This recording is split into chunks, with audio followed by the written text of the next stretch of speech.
मित्रांनो, रवीचा प्रेमपूर्वक नमस्कार. आज तुमच्यासाठी मी घेऊन आलोय काही महत्त्वाच्या गोष्टी, ज्यामध्ये आपण निर्णय क्षमतेबद्दल बोलूयात. आणि मग जीवन म्हटलं की सगळं काही सुरळीत असतंच असं नाही, समस्याही असतात. मग त्या समस्यांकडे बघण्याचा दृष्टिकोन कसा हवा, याबद्दल पण काही गोष्टी नक्की मी शेअर करीन. असं म्हटलं जातं, जगामध्ये 5 ते 10% लोक उच्च निर्णय क्षमता असलेल्या वर्गात मोडतात. म्हणजे त्या अशा व्यक्ती असतात की त्यांच्यामध्ये सामान्य माणसापेक्षा काहीतरी नक्कीच वेगळं असतं. मग त्यांचं वेगळेपण कसं वर्णन करणार आपण? एकतर त्यांना प्रत्येक गोष्टीचा सुसूत्र विचार करण्याची प्रवृत्ती असते. स्वतःमध्ये कोणते गुणदोष आहेत त्याचीही जाणीव असते. समोर कोणत्या परिस्थितीतून आपण चाललो आहोत याचंही भान ठेवणारी ही माणसं असतात. धाडस करण्याची एक वेगळी हिंमत असते, परंतु डोळे झाकून धाडस करत नसतात. ते जबाबदारीची जाणीव आणि भान कधीही न सोडता ते धाडस करत असतात. मेहनत म्हटलं तर प्रचंड मेहनती असतात असे लोक. शून्यातून पण वर येण्याची जिद्द असते. महत्वाचा गुण यांचा की त्यांचा दृष्टिकोन नेहमीच, अगदी नेहमीच हा शब्द मी मुद्दाम वापरतो, की सकारात्मक असतो. समजा त्यांचा निर्णय चुकला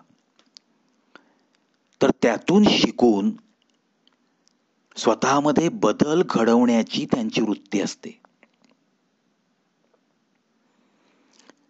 विचाराअंती निर्णय घेणे आणि निर्णयावर ठामपणे चालत राहणे, अशी एक वेगळी मानसिक तयारी असते.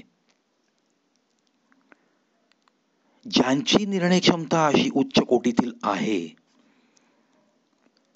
ते लोक नुसतंच उच्च ध्येय धरत नाहीत, तर त्या ध्येयाच्या दिशेने योग्य प्रयत्न करण्याची क्षमता स्वतःमध्ये त्यांच्यात निर्माण करत पुढे जाण्याची क्षमता असते. आणि मग अशा लोकांच्या जीवनात समस्या आल्या तर ते समस्यांना प्रगतीच्या पायऱ्या समजतात. जीवनात समस्या आली की तुम्ही आम्ही सामान्य माणसं गांगरून जातो. काय करू आणि काय नको अशा विचारात आपण स्वतःचा वर्तमान बिघडवून घेतो. मग ही माणसं समस्यांना कशा प्रकारे सामोरी जातात? त्यांचे समस्यांच्या बाबतीत सुद्धा विचार खूप प्रगल्भ असतात. तसं आपण शिकायला नक्कीच हवं. त्यांचं एक मत पक्कं असतं की समस्या कधी कधी टाळता येत नाहीत, पण त्यांच्यावर मात करताच येत नाही हे मात्र चुकीचं आहे.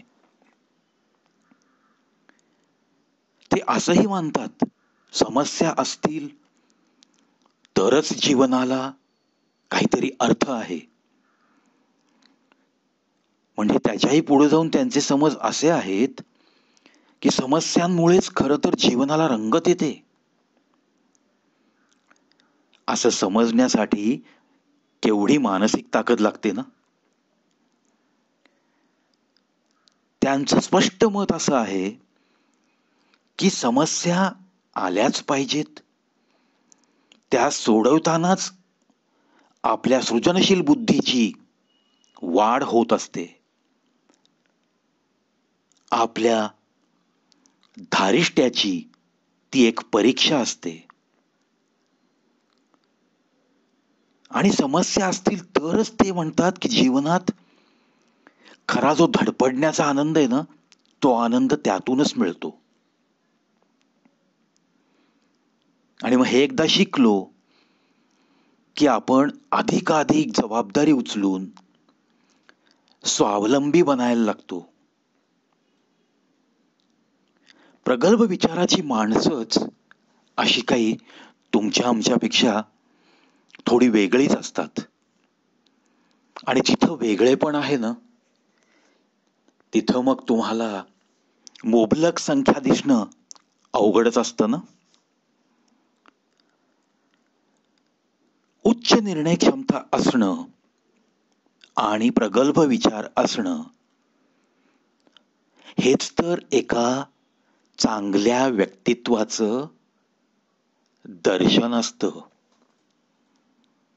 ती जडणघडण इतक्या सहज होत नसते मित्रांनो.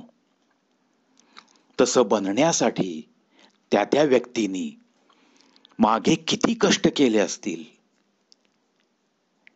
त्यांच्या जीवनात आलेल्या समस्यांना त्यांनी तोंड देत देत आज जे काही यश संपादन केलेलं तुम्हा आम्हास दिसतं, त्याच्या पाठीमागे त्यांचे किती प्रकारचे कष्ट असू शकतात, हा तरी आपण खोलवर जाऊन विचार करतो का कधी? त्यांच्याकडची एक खूबी आपण खरं तर सगळंच शिकलं पाहिजे असं, पण एक खूबी नक्की आपण आत्मसात करायला हवी. ती म्हणजे अडचणी आणि जीवन हे असणारच आहे तुमच्यात. अडचणींना जितकं आनंदानं आणि डोकं शांत ठेवून सामोरं जाता येईल, तितकी ती अडचण, ती तुम्हाला भेडसावणारी समस्या अगदी नगण्य वाटत जाते. यालाच स्वतःच्या मानसिकतेची एक उत्कृष्ट जडणघडण असंच मी म्हणेन. अशी काही माणसं तुम्हाला दिसली की ज्यांची काही निर्णय क्षमता एका उच्च कोटीची आहे, ज्यांच्या विचारांमध्ये तुमच्या आमच्यापेक्षा थोडीशी जास्त प्रगल्भता दिसून आली, तर नक्कीच मित्रांनो एक लक्षात ठेवूयात, त्यांच्याकडून आपल्याला शिकण्यासारखं खूप काही असतं. आणि शिकत शिकत आपलं आयुष्य पण आपण सुंदर बनवूयात.